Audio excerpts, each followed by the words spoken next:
ప్రధాని నరేంద్ర మోడీ లక్ష్యం వికసిత్ భారత్ 2047, ముఖ్యమంత్రి చంద్రబాబు నాయుడు ఆకాంక్ష స్వర్ణాంధ్ర 2047 లక్ష్యంతో పనిచేస్తేనే విజయనగరం జిల్లా ప్రస్తుత సవాళ్లను అధిగమించి విజయవంతంగా అభివృద్ధి చెందుతుందని జిల్లా కలెక్టర్ అన్నారు. విజయనగరం కేంద్ర ప్రాయోజిత పథకాలు మరియు ప్రాజెక్టుల అమలు పురోగతిపైన జిల్లా కలెక్టర్ ఆధ్వర్యంలో సమీక్ష సమావేశం నిర్వహించారు. రాష్ట్ర తలసరి ఆదాయం 2.43 వేలు ఉంటే జిల్లాలో 1.50 లక్షల లోపు ఉంది. పారిశ్రామికరణ చాలా తక్కువగా ఉంది.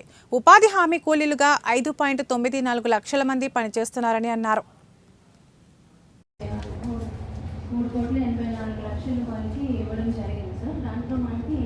ప్రధానమంత్రి నరేంద్ర మోడీ గారు స్వప్నం వికసిత భారత్.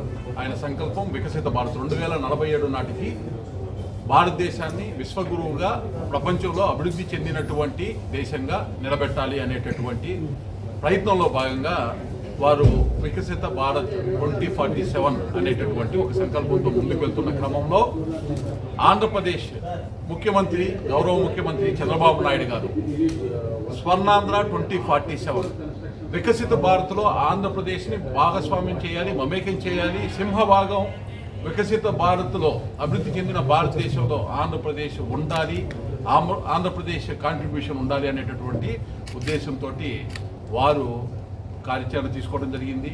మనకు తెలుసు, ఈ మధ్య కాలంలోనే స్వర్ణాంధ్ర విజన్ డాక్యుమెంట్ని కూడా విజయవాడలో విడుదల చేయడం జరిగింది. వివిధ రకాల అంశాలు 10 సూత్రాలని దానికి సంబంధించి వారు ప్రజలకి ఆవిష్కరించడం జరిగింది.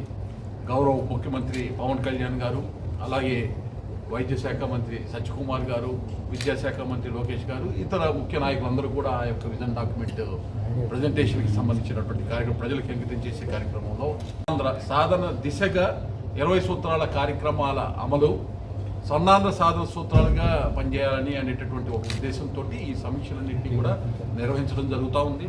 ఇవాళ స్పష్టంగా ఒకసారి చూసినట్లయితే విజయనగరం జిల్లా ప్రధానంగా వ్యవసాయ ఆధారిత జిల్లా అని చెప్పాలా, లేకపోతే ఉపాధి లేక ఉపాధి హామీ కూలీలతో నిలవైనటువంటి జిల్లా అని చెప్పాలా, వెనకబడిన జిల్లా అని చెప్పాలా, ఏం చెప్పాలి అనేటటువంటి ఒక కన్ఫ్యూజన్ స్టేటస్. కాకపోతే అభివృద్ధి చెందిన అనేటటువంటి ఆనవాళ్ళు కూడా ఇప్పటి వరకు కనపడ